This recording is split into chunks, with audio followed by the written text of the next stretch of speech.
with our special guest star this evening, Brian Seychelle, local actor, and he been doing it for quite a long time. How many years have you been doing this acting thing?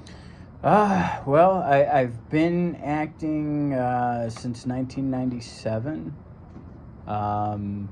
And as far as like TV and stuff, I started actually like doing TV and stuff in 2016. Oh. So I got started. 26 years and counting. Yeah, I started late. Well, hey, it's never too late. Look, I'm in college at 42, so Yeah. it's never too late. No, it really isn't. In fact, one of the inspirations that I had for even trying to get into it was the fact that, Alan Rickman didn't start acting until he was 42. Yeah. I was like maybe 39, 40, and I decided, you know what, if Alan Rickman... if Professor Snape can get into it here, why can't I? Yeah, Hans Right? Gruber, baby. Yeah, Hans Gruber, that was like his big breakout. Yeah. And I was just like, well, I mean, if you can start that late and actually make something of yourself, then, it's never too late to try. It's never too late. So, yeah, so here's me trying. All right. Now, I think you also had some other tips that you'd like to share with the class here, right? Well, yeah, just basically, little things on, like if you're looking to get into acting, where to start, where to look, if you want to start out, as a background extra, if you want to like get work in possible, like, say student films or independent stuff, some of the places that you could look, if you go on Facebook, there are pages such as, there's 4-Star Casting. There's obviously Chicago Med Extras, Chicago Fire Extras, Chicago PD Extras. Some of them you have to register with. Some of them you don't. You just have to get on their mailing lists. And basically you just try to sign up where you can and, try to get in. Because they take people of all types, all body sizes, all, ethnicities, everything. What about experience? You could have zero experience. Hey, there you go. Zero. As long as you can do what they tell you to, when you're on set, Hop on one foot. they don't usually ask you to do that. Thank goodness. I'd failed miserably. It's about, like if you're a background extra, it's as easy as just keep your mouth shut. Don't talk. When they're filming, when you hear rolling, you don't say a word, nothing. If you're looking like you're talking to somebody, you just move your lips. You don't make any sounds. A lot of people, when they first start, they don't realize that, and they'll like whisper and they'll say things real quietly to the person next to them. But the problem is those boom mics that you see on sets, they can pick up a pin drop. Like literally, they can pick up a pin drop. They can pick up the smallest sounds. If you're whispering, it will pick up your voice. Like that. You will hear cut, reset, going again. And that is... Get this guy out of here. Oh my God. I still remember one time on the set of Chicago Med, there was, when I was turning a corner, my ankle was making a click sound. It's just, part of getting old. You get... things on you start clicking, and I, and they, every time I would round this corner, I would hear cut, reset, and I was like, I can't imagine that that's what it is. But then I saw one of the sound guys walk over by where I was going, as he's walking by, trying to see where that might be coming from, and I was realizing, oh shit, I think that's me. Oh yeah. It was your clicking. I had to start walking a little differently so my No, so right, it wouldn't. right. But oh my God! No, it was just your. But it's amazing how you just like noticed that, and it picked up. So, Yeah, it's you've got to be so careful. Yeah, exactly. So yeah, just keep going. Once you're done. But that's that's just what happens. I mean, you've got to be cognizant of that, So, anyways, what was I going to say to you? Go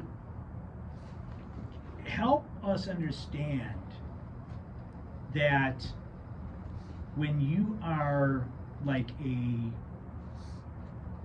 you're in the back, you know, you're in the background and everything. Are you specifically, you know, there for a certain amount of time? Can you expect, like, for example, let's say I'm in a scene, I'm in the back, and I'm in a scene, I'm sitting at a table talking with this other person, and of course I'm just moving my mouth, I'm not really talking. Is there a lot of stop, cut, take, move off, take a break, come back, or is it just rolls consistent? It's a lot of stop, cut, take, a lot of pickups, you know, a lot of trying to remember where you were at a certain point. Like I'll be going from this spot to this spot to this spot in the scene, and they may cut it and say, okay, we want to pick it up from 10 beats in. Mm-hmm. So I have to remember where I was 10 beats in, start from there.